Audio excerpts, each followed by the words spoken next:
Maybach music. Can anybody out there hear me? Hear me? 'Cause I just wanna... hello बच्चों, कैसे हैं आप। मैं आपका mentor Arvind our online platform पर आपका स्वागत करता हूं। हम स्टार्ट करते हैं आज एक और नया कॉन्सेप्ट। पिछली क्लास में हमने कूलाम का नियम पढ़ा था। जिन बच्चों ने पिछली क्लासें नहीं देखी हैं तो उन क्लासों को अच्छे से देखें। आपको चैनल पे पूरी प्लेलिस्ट मिल जाएगी, तो आप उस चीज को अच्छे से देखें, ठीक है। और जिन बच्चों ने भी चैनल को लाइक नहीं किया है वो लाइक करें, शेयर करें, और सब्सक्राइब अगर नहीं किया है तो चैनल को सब्सक्राइब करें, जिससे हम आपके लिए और बढ़िया वीडियो लेके आए, ठीक है। तो आज हम स्टार्ट करते हैं एक और नया कॉन्सेप्ट इलेक्ट्रोस्टैटिक में। हमने कूलाम का नियम पढ़ा था। आज हम बात करेंगे कूलाम के नियम से संबंधित कुछ महत्वपूर्ण बिंदु की कूलाम का नियम कहाँ कहाँ सत्य है, किन किन बिंदुओं पर यह एप्लीकेबल होगा, कहाँ लगेगा कहाँ नहीं लगेगा, ठीक है। तो स्टार्ट करते हैं आज का सेशन। क्या लिखेंगे? कूलाम के नियम से संबंधित महत्वपूर्ण बिंदु। कूलाम के नियम से संबंधित कूलाम के नियम से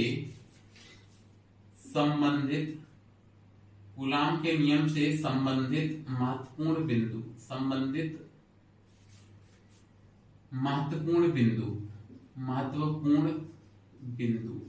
कूलाम के नियम से जो महत्वपूर्ण बिंदु या कूलाम के नियम से जो पॉइंट्स हैं उनके बारे में जानेंगे। तो कूलाम के नियम से संबंधित महत्वपूर्ण बिंदु कौन कौन से बिंदु हैं कूलाम के नियम से संबंधित, उनकी चर्चा करेंगे। तो पहली पॉइंट अगर हम कहें तो क्या है कि कूलाम का नियम केवल स्थिर आवेशों के लिए ही सत्य है। कैसे आवेशों के लिए सत्य है? स्थिर आवेशों के लिए सत्य है। पहला पॉइंट क्या कह सकते हैं? कूलाम का नियम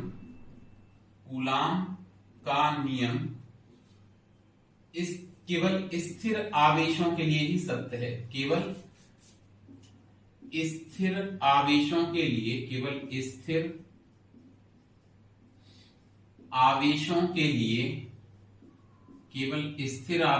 लिए सत्य है, ठीक है। याद रखें क्या बताया? कूलाम का नियम केवल कैसे आवेशों के लिए? केवल स्थिर आवेशों के लिए ही सत्य है। स्थिर आवेश क्या? वे आवेश जो एक वस्तु से दूसरे वस्तु पर स्थानांतरित करें लेकिन लगातार गति ना करें।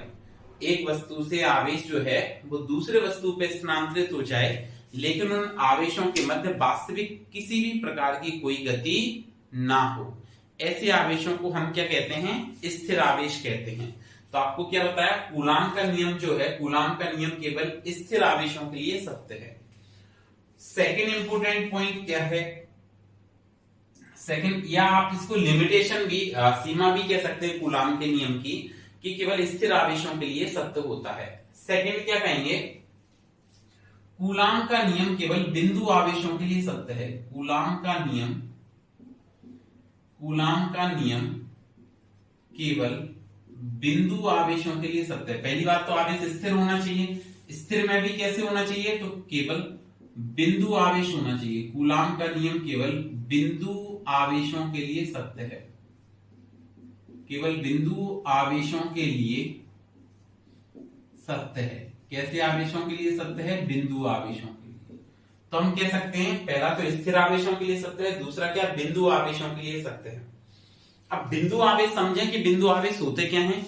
तो वे आवेश जिनका परिमाण उनके बीच की दूरी की तुलना में बहुत कम होता है, ऐसे आवेश जिनका परिमाण या उनके बीच की दूरी की तुलना में बहुत कम होता है, ऐसे आवेशों को बिंदु आवेश कहते हैं। जैसे देखिए यहाँ पे हमने दो आवेश लिए, एक को कह दिया 8 माइक्रोकूलाम है, दूसरे को कह दिया 5 माइक्रोकूलाम है, और मैंने कह दिया इनके बीच की दूरी 20 सेंटीमीटर है, ठीक है। तो अब देखिए 10 की घात -6 की कोटि का माइक्रोकूलाम को कूलाम में बदलना हमने सीखा। माइक्रोकूलाम को कूलाम में बदलते हैं तो किससे गुणा होता है? 10 की घात -6 से। जबकि सेंटीमीटर को आपने देखा होगा मीटर में बदलेंगे तो 10 की घात -2 से, मतलब ये 10 की घात -4 गुना कम है दूरी से। तो ये कैसा आवेश होगा? ये दोनों कैसे आवेश हैं? बिंदु आवेश हैं इसकी तुलना में। बात समझ में आई? क्या बताया? बिंदु आवेश वे आवेश जिनके परिमाण उनके बीच की दूरी की तुलना में बहुत छोटे होते हैं, बहुत कम होते हैं, ऐसे आवेशों को हम क्या कहते हैं? बिंदु आवेश कहते हैं। तो कूलाम का नियम जो है वो बिंदु आवेशों के लिए सत्य है। फिर देखिए नेक्स्ट, कूलाम का नियम, कूलाम के नियम में, कूलाम के नियम में प्रत्येक आवेश दूसरे आवेश पर, प्रत्येक आवेश दूसरे आवेश पर,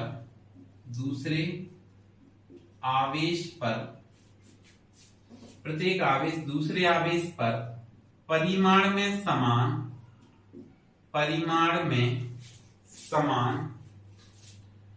एवं परिमाण में समान एवं प्रकृति में विपरीत एवं दिशा में विपरीत बल आरोपित करता है। विपरीत बल आरोपित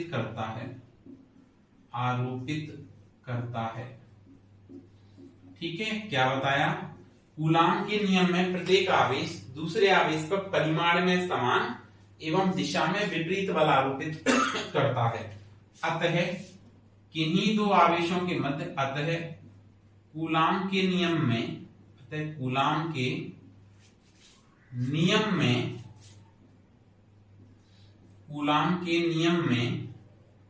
किन्हीं दो आवेशों के मध्य बल का अनुपात, लगने वाले बल का अनुपात दूसरे आवेश पर परिमाण में समान दिशा में विपरीत बल आरोपित करता है। अतः कूलाम के नियम में किन्हीं दो आवेशों के मध्य लगने वाले बल का अनुपात, लगने वाले बल का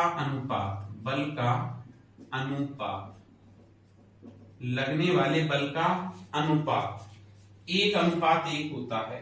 कितना होगा? 1:1 होता है।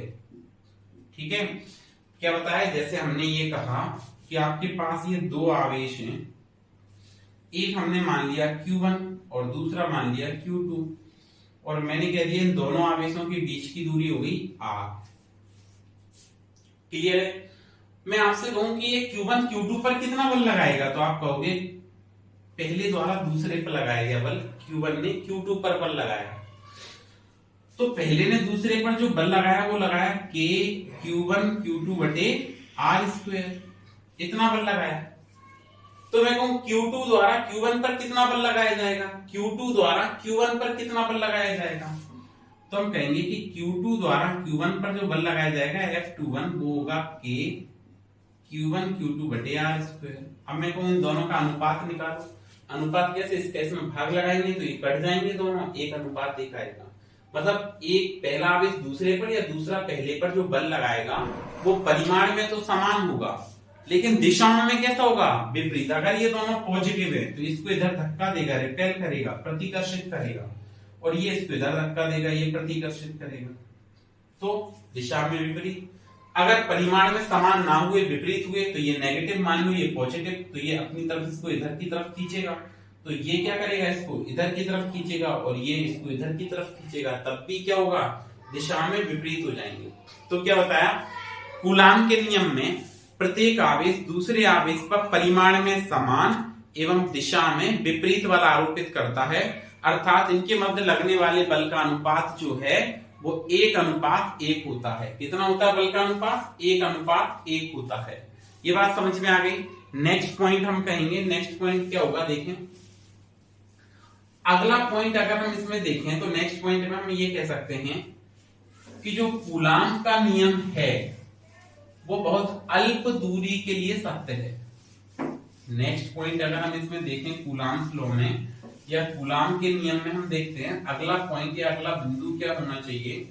तो देखिए पॉइंट नंबर 4 क्या लिख पाएंगे हम? पॉइंट नंबर 4 में हम ऐसे कह सकते हैं, कूलाम का नियम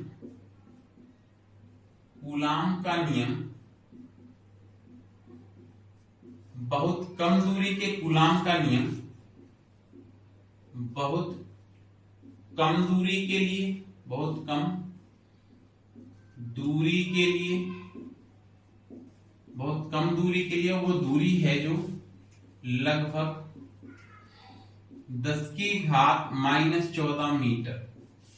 ठीक है, तो कूलाम का नियम बहुत कम दूरी के लिए एवं बहुत अधिक दूरी के लिए, बहुत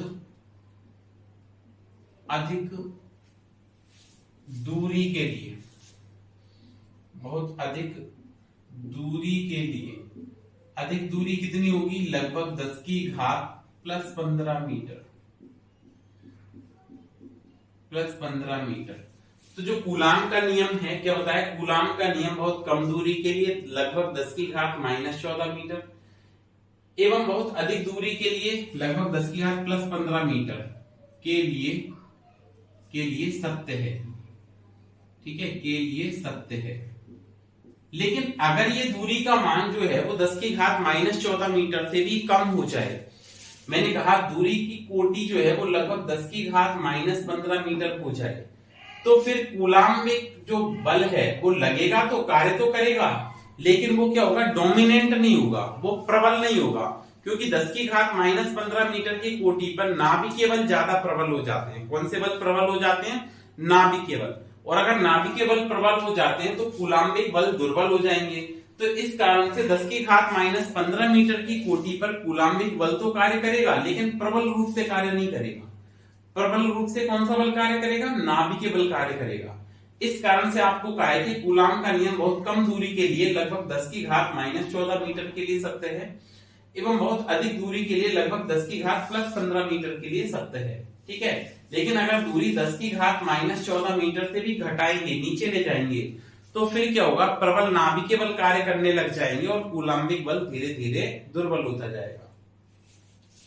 नेक्स्ट पॉइंट क्या कहेंगे कि कूलाम के नियम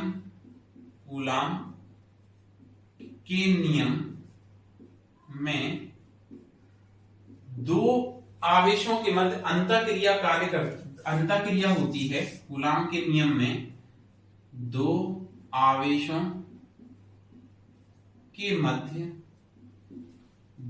आवेशों के मध्य अंतःक्रिया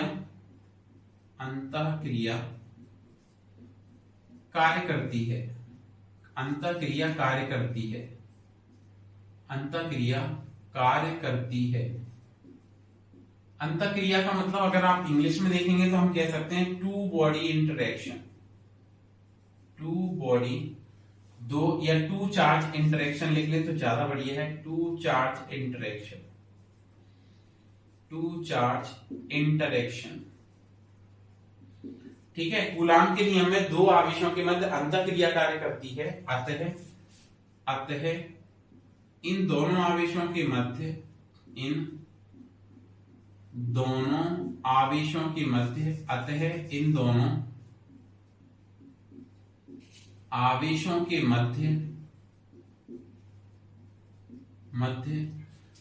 कोई तीसरा आवेश रख देने पर इन दोनों आवेशों के मध्य कोई तीसरा आवेश रख देने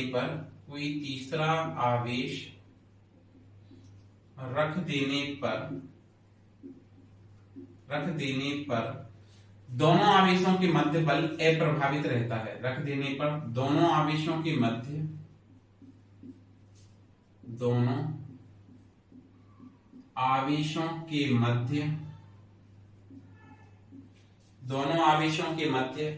लगने वाला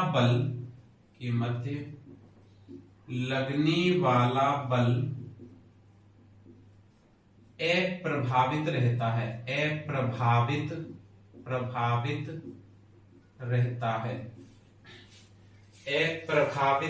है। ठीक है, कैसे? जैसे मान लो कि ये दो आवेश हैं, इन दोनों आवेशों के मध्य अंतःक्रिया हो रही है। ये Q1 हो गया और ये Q2 हो गया। इन दोनों के बीच की दूरी हो गई R। ठीक है, तो आपको क्या पता है? कूलाम के नियम में दो आवेशों के मध्य अंतःक्रिया होगी, मतलब ये बल लगाएंगे एक दूसरे पर।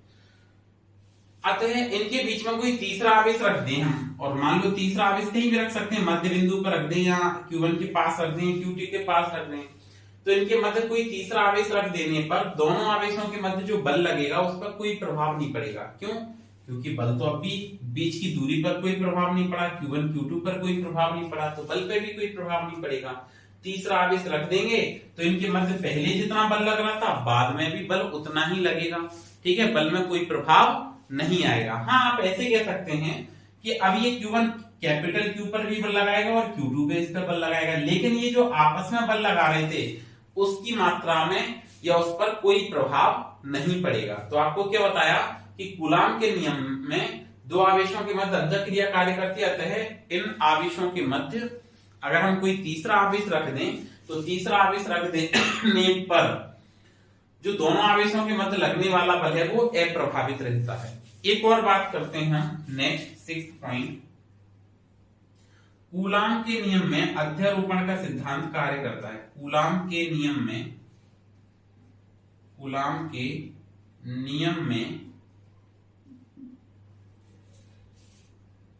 अध्यारोपण का सिद्धांत, कूलाम के नियम में अध्यारोपण का सिद्धांत कार्य करता है। कूलाम के नियम में अध्यारोपण का सिद्धांत लागू होता है। यहां लिख देते हैं, अध्यारोपण का सिद्धांत लागू होता है। कूलाम के नियम में क्या बताया, कूलाम के नियम में अध्यारोपण का सिद्धांत लागू होता है। अब ये अध्यारोपण का सिद्धांत क्या है?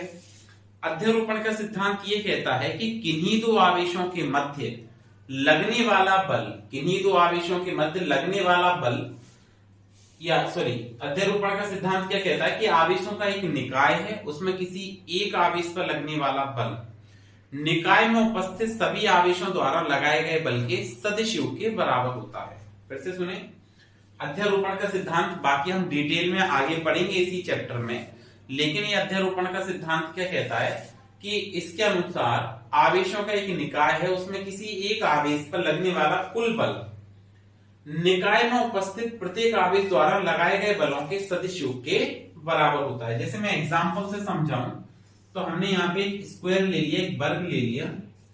इस वर्ग के प्रत्येक कॉर्नर पे यहाँ पे 8 माइक्रोकूलम आवेश है, यहाँ पर 3 माइक्रोकूलम आवेश है, यहाँ पे प्लस 4 माइक्रोकूलम आवेश है और यहाँ पे प्लस 2 माइक्रोकूलम आवेश है।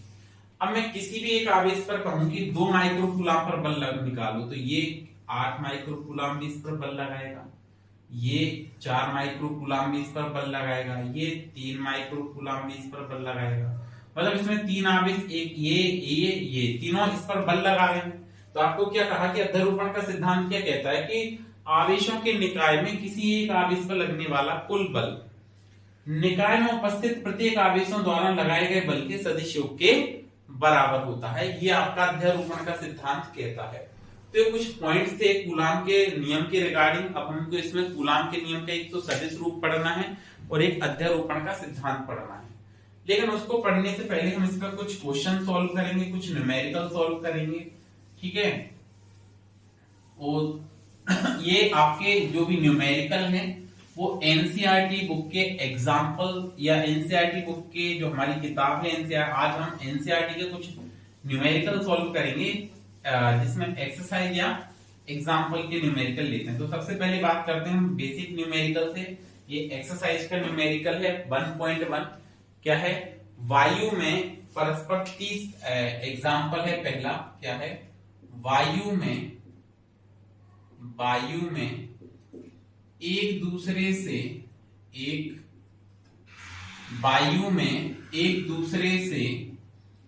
30 सेंटीमीटर की दूरी पर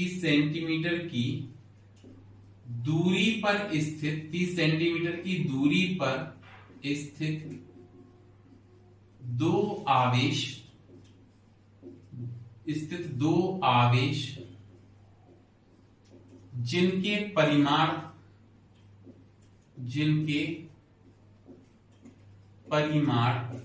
क्रम से है। वायु में एक दूसरे से 30 सेंटीमीटर की दूरी पर स्थित दो आवेश जिनके परिमाण क्रम से है 2 × 10⁻⁷ कूलाम एवं 3 × 10⁻⁷ कूलाम है। ठीक है, वायु में एक दूसरे से 30 सेंटीमीटर एक दूसरे से 30 सेंटीमीटर की दूरी पर स्थित दो आवेश जिनके परिमाण क्रमशः 2 गुणा 10 की घात -7 कूलम एवं 3 गुणा 10 की घात -7 कूलम हैं, तब इनके मध्य लगने वाले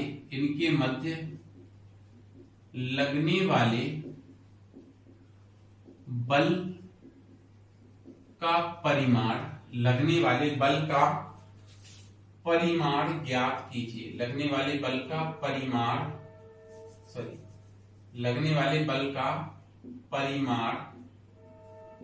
ज्ञात कीजिए। ये आपसे पूछा गया है, इनके मध्य लगने वाले बल का परिमाण ज्ञात करना है।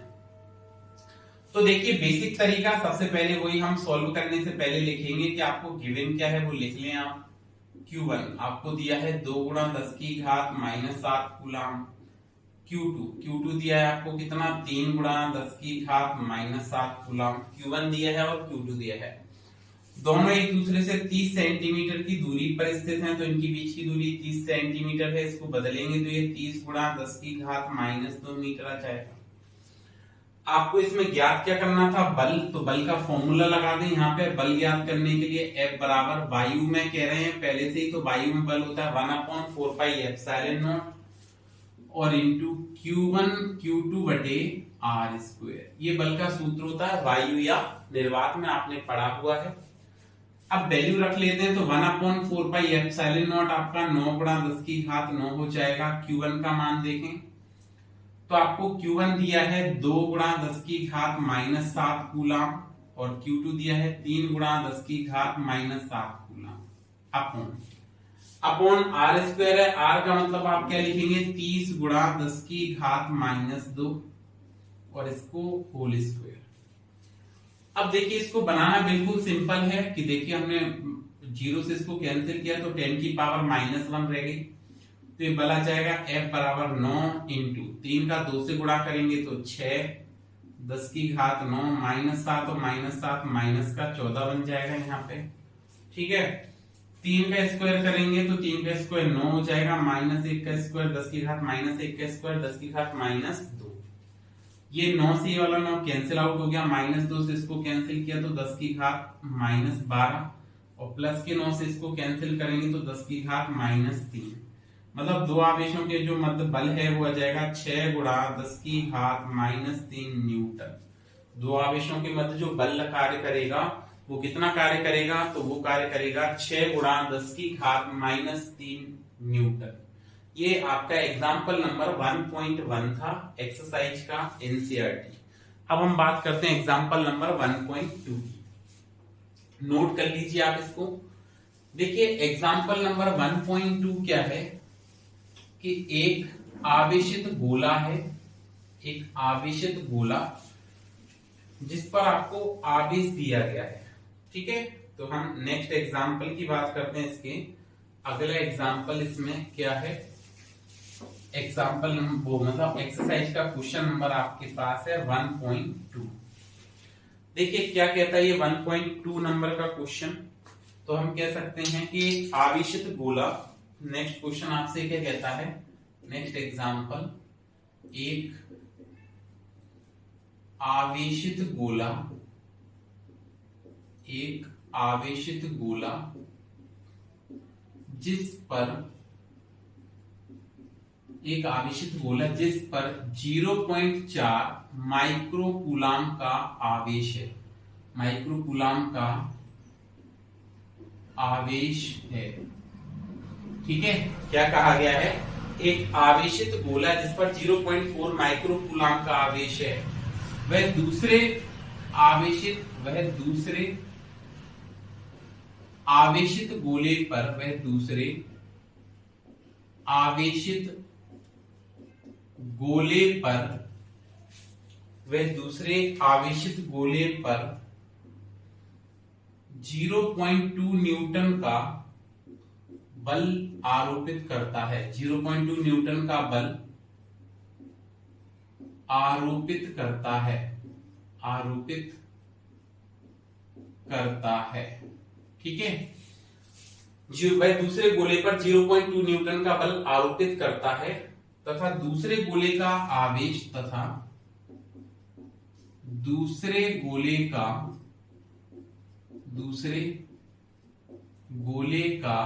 आवेश 0.8 माइक्रोकूलाम है। तब पहला क्वेश्चन, दोनों गोलों के मध्य की दूरी ज्ञात करो।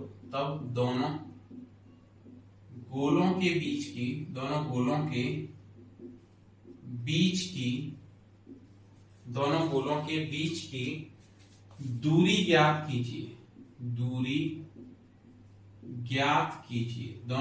के बीच की दूरी ज्ञात कीजिए, पहला पार्ट। दूसरा क्वेश्चन क्या पूछा गया है कि दूसरे गोले द्वारा पहले गोले पर लगाए गए बल का मान ज्ञात कीजिए। दूसरे गोले द्वारा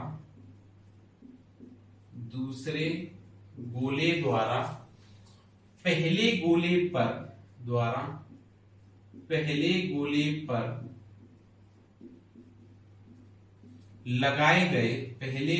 पर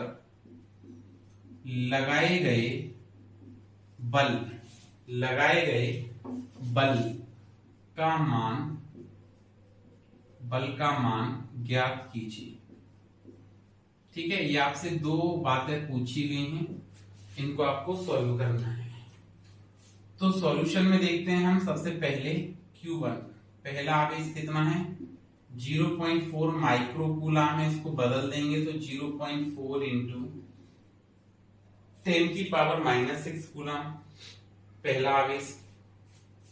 जो दूसरे गोले पर कितना बल लगाता है 0.2 न्यूटन का बल लगाता है, और दूसरे गोले का आवेश कितना है तो 0.8 माइक्रोकूलाम है।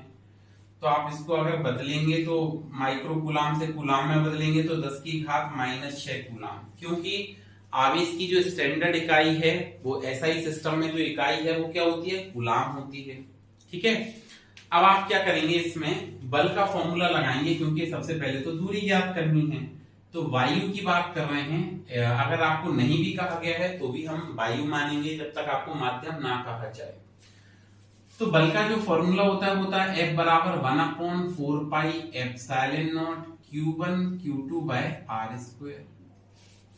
अब आपके पास जो जो वैल्यू है उनकी आप मान रख लें, जो मान दिए गए हैं। बल 0.2 है, 1/4 पाई एप्सिलॉन 9 गुणा 10⁻9 होता है। Q1 कितना है 0.4 इंटू 10⁻⁻6, ये Q1 हो गया। Q2 कितना है 0.8 इंटू 10⁻⁻6, ये Q2 हो गया, डिवाइडेड बाय R²। ठीक है, अब आपको क्या करना है, यहाँ पे R² का मान ज्ञात करना है। तो सबसे पहले हमने इसको सॉल्व किया, प्लस के 9 से ये कैंसिल हो जाएगा, -6 और -6, माइनस का 12 बना, माइनस के 12 से प्लस का 9 कैंसिल हुआ, तो यहाँ पे रह गया 10⁻−3। ठीक है, अब आपने क्या करना है, ये डेसिमल हटा दिया तो ये दशमलव से ये वाला दशमलव भी हट जाएगा। R² को इधर भेजा तो ये बना R² बराबर 9 गुणा 4 गुणा 0.8 इंटू 10⁻−3/2। ये दशमलव हटा देंगे तो नीचे एक 0 बढ़ जाएगा, मतलब 10 हो जाएगा। अब आपने इसको कैंसिल कर दिया 2 से कैंसिल करेंगे तो 2 दूनी 4, 2 बार कैंसिल हो जाएगा।